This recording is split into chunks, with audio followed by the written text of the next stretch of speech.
Shabbat Shalom Mevorach. Nous sommes Parashat Nasso et nous allons parler de ce qu'on appelle Isha Sota. Isha Sota, c'est par définition, c'est une femme, c'est pas Shota en hébreu, c'est Sota. Sota, c'est une femme qui dévie.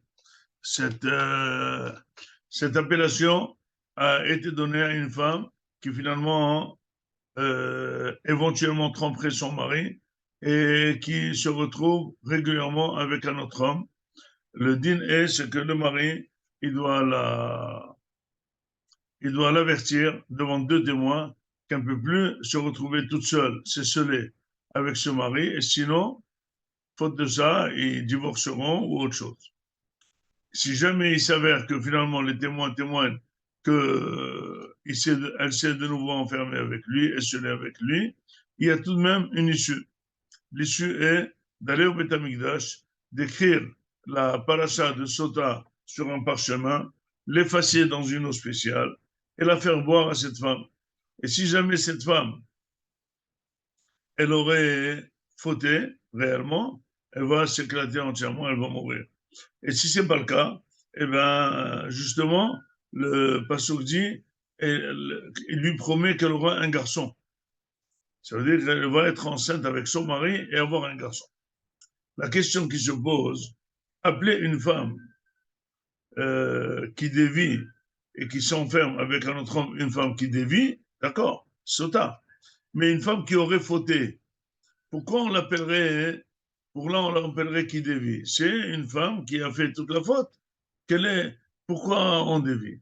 Disent les Mefarshim que quand tu vois quelqu'un fauter, sache qu'il n'est pas descendu à moins 20 directement. Il y a des étapes. Et les étapes, finalement, c'est une étape qui approche l'autre, c'est ce qu'on appelle en hébreu Avera, Goreret Avera. Donc, c'est sûr que finalement, toute sa faute n'est pas qu'elle a fait la Avera.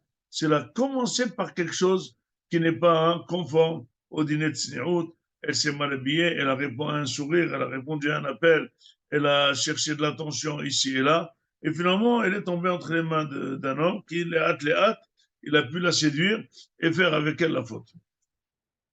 Donc l'Agmara dirait que celui qui verra une femme qui est en train de mourir au Beth Amikdash, dit il doit s'abstenir, il doit jurer de s'abstenir pendant 1 mois de boire du vin et il doit faire grandir les cheveux. Faire grandir les cheveux, on sait très bien, c'est un petit peu l'angoisse, ça rappelle un petit peu le deuil. Ok. Mais c'est quoi s'abstenir du vin?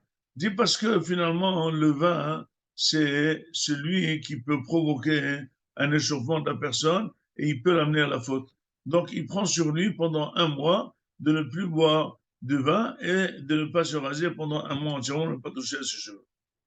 Disez mes falchis, mais finalement, celui qui a vu ça, justement, cet accident qu'il a vu, ça suffirait pour lui apprendre le leçon. Il n'a pas besoin de faire encore plus. Pourquoi il a besoin de plus? Quelqu'un qui voit une personne mourir, avec la raison pourquoi il meurt. Quand tu vas à l'hôpital, il meurt parce qu'il fume, et il ne fume plus. C'est clair. Quelqu'un mange il roule à 180 à l'heure, il voit un accident de la route, qu'est-ce qui se passe? Des excès de vitesse. Il est tombé à chose, et ben ça y est. Tout de suite, tu vois qu'il devrait. Quel est le problème? Pourquoi il devrait faire quelque chose? Disent les Mefarshim qu'il faut savoir que les images et les idées chez l'homme, elles sont farfelues.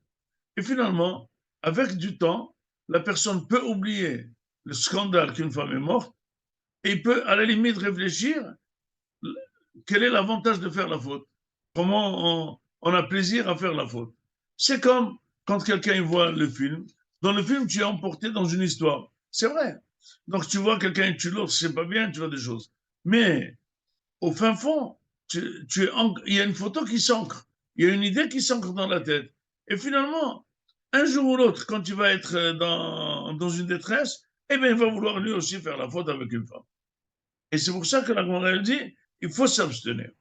Mais la question qui se pose, pourquoi il s'appellerait que Sota?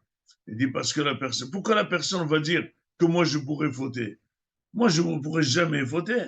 Pourquoi moi je vais fauter? Moi, je suis quelqu'un de très religieux. J'ai un chapeau, j'ai une barbe. Comment moi je vais aller fauter avec une femme qui ne m'appartient pas? C'est quoi? C'est quoi? Pourquoi la Torah dit que moi je devrais m'abstenir? Pourquoi? C'était quelqu'un de farfelu, ok.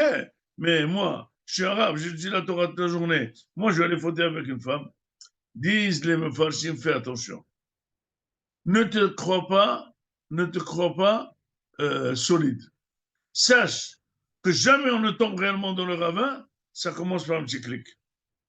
Si jamais tu ne le sais pas et tu condamnes la personne qui faute, c'est toi qui vas fauter derrière elle. Il faut absolument que tu comprennes que c'est vrai que la faute est très grave, mais le départ de la faute, tout le monde peut le faire. C'est pour ça que dans un sens, il ne faut pas condamner l'autre personne à fond, parce que ça a commencé d'un demi-tour, mais il faut savoir que toi aussi tu peux tomber. Quelqu'un qui pense que lui ne peut pas tomber dans la faute parce qu'il est très loin, c'est ce qu'il est le plus susceptible de tomber dans la faute. Et c'est pour ça que la Torah, elle appellerait que Sota. Et disent les Mefarshim que cette femme, si jamais elle n'a pas fauté, après l'examen, après le MRI, le IRM, eh bien, elle va avoir un garçon. Disent les Mefarshim, pourquoi elle va devoir avoir un garçon? On va lui donner une prime? Non, mais ça va. On devrait lui donner des coups, pas une prime, d'avoir un enfant. Disent les Mefarshim, c'est vrai que cette femme, elle mériterait une prime. Elle a fauté, mais au fin fond de la faute, se retenir de ne pas faire la faute, en étant enfermé avec un homme 2 fois, 3 fois pour cette faute et se retenir, eh bien, elle a du mérite. Eh bien, elle a du mérite. Ça veut dire, dans un sens, elle est condamnée, mais dans l'autre sens, on voit que quand la personne, elle est au bout pour faire la faute, elle peut s'abstenir. Et donc, à nous de savoir, ne jamais d'abord condamner quelqu'un qui a arrivé une faute grave, parce qu'il faut savoir que ça démarre au demi-tour et ça peut nous arriver.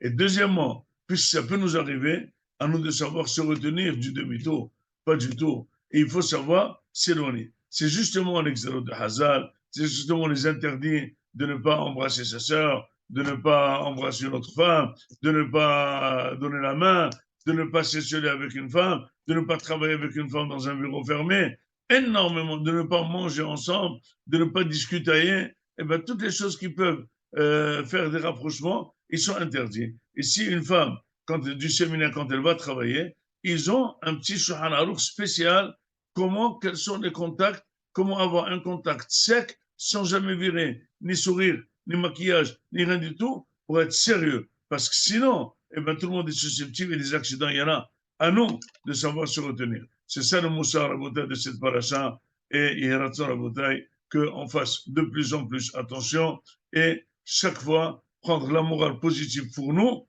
et ne pas condamner l'autre. C'est vraiment la morale de cette paracha Sota. Shabbat Shalom Mevorah.